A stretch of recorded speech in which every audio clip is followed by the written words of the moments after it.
भारत सरकार ने रिसेंटली ई passport issue किए जाने का नोटिफिकेशन जारी किया है, जिसके बाद बहुत से लोग ये सोच रहे हैं कि अब पुराने पासपोर्ट का क्या होगा। क्या हमारा पुराना पासपोर्ट अब यूज नहीं किया जा सकता? क्या हम पुराने पासपोर्ट पर ट्रैवल कर सकते हैं या नहीं? और क्या अगर हम अपने पुराने पासपोर्ट पर ट्रैवल करेंगे तो कोई प्रॉब्लम हो सकती है? तो दोस्तों, आज की इस वीडियो में मैं आपके इन सभी सवालों का सिंपल भाषा में जवाब देने वाला हूं। नमस्कार दोस्तों, मैं हूं advocate Mohit Bhandari and you are welcome to Mohit Bhandari vlogs.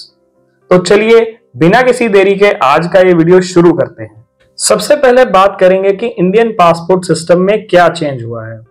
तो भारत सरकार ने पासपोर्ट सेवा प्रोग्राम वर्जन 2.0 को लॉन्च किया है, जिसके बाद अब भारत के सभी पासपोर्ट ऑफिसेज और इंडियन एम्बेसीज सिर्फ चिप बेस्ड ई पासपोर्ट्स ही इशू करेंगे।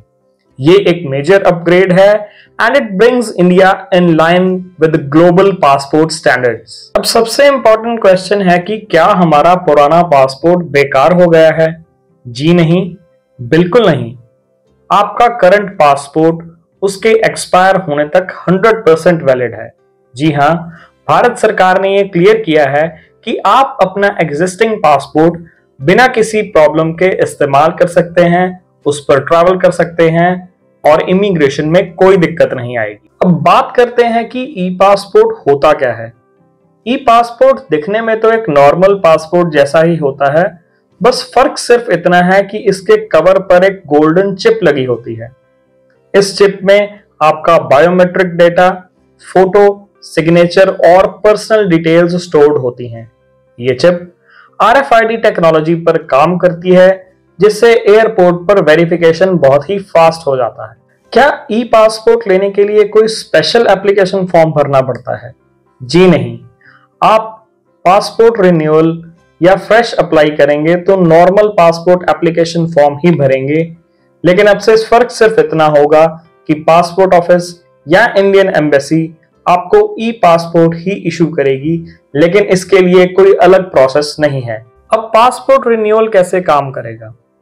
अगर आप अपना एग्जिस्टिंग पासपोर्ट रिन्यू कर रहे हो क्योंकि वो एक्सपायर हो गया है या एक्सपायर होने वाला है, उसके पेजेस खत्म हो गए हैं या डैमेज हो गया है, तो ऐसे केस में जो नया पासपोर्ट अब आपको मिलेगा वो ई पासपोर्ट ही होगा ऑटोमेटिकली। अब ये सवाल आता है कि क्या आपको अभी इमीडिएटली ई पासपोर्ट लेने की जरूरत है?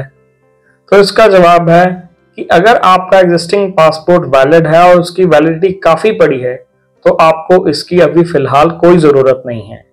लेकिन अगर आपका पासपोर्ट अगले 6 से 12 महीने में एक्सपायर होने वाला है और आप फ्रीक्वेंट ट्रैवलर हो, तो ऐसे केस में ई पासपोर्ट लेना अच्छा रहेगा। तो क्या आप रेडी हैं और एक्साइटेड हैं अपने एग्जिस्टिंग पासपोर्ट को ई पासपोर्ट में अपग्रेड करने के लिए? अगर हाँ, तो भाई अपनी एक्साइटमेंट को अभी थोड़ा कंटेन करो, क्योंकि मैं आपको एक इंपॉर्टेंट वार्निंग देने वाला हूं। अगर आपका एग्जिस्टिंग पासपोर्ट वैलिड है और उसकी वैलिडिटी अभी काफी पड़ी है और उस पर वीजाज लगे हुए हैं, आपकी सारी ट्रैवल हिस्ट्री मेंशन्ड है, तो सिर्फ ई पासपोर्ट में अपग्रेड करने के चक्कर में अपने वैलिड एग्जिस्टिंग पासपोर्ट को कैंसिल मत करवा लेना, क्योंकि इससे आपकी सारी वीजा हिस्ट्री डिस्टर्ब हो जाएगी। इसलिए मेरी आपसे रिक्वेस्ट है कि अपने एग्जिस्टिंग पासपोर्ट को एक्सपायर होने तक कंप्लीटली यूज करो। तो अब मैं आपको इस नए ई पासपोर्ट सिस्टम का क्विक रिकैप दे देता हूं। आपका ओल्ड या एग्जिस्टिंग पासपोर्ट उसके एक्सपायर होने तक बिल्कुल वैलिड है। जो लोग नया first time fresh passport apply कर रहे हैं, उन्हें अब ऑटोमेटिकली ई पासपोर्ट ही इशू होगा। आप सबको बहुत बहुत बधाई हो। और जो लोग अपना आने वाले कुछ समय में पासपोर्ट रिन्यू करने वाले हैं, उन्हें भी ऑटोमेटिकली ई पासपोर्ट ही इशू होगा।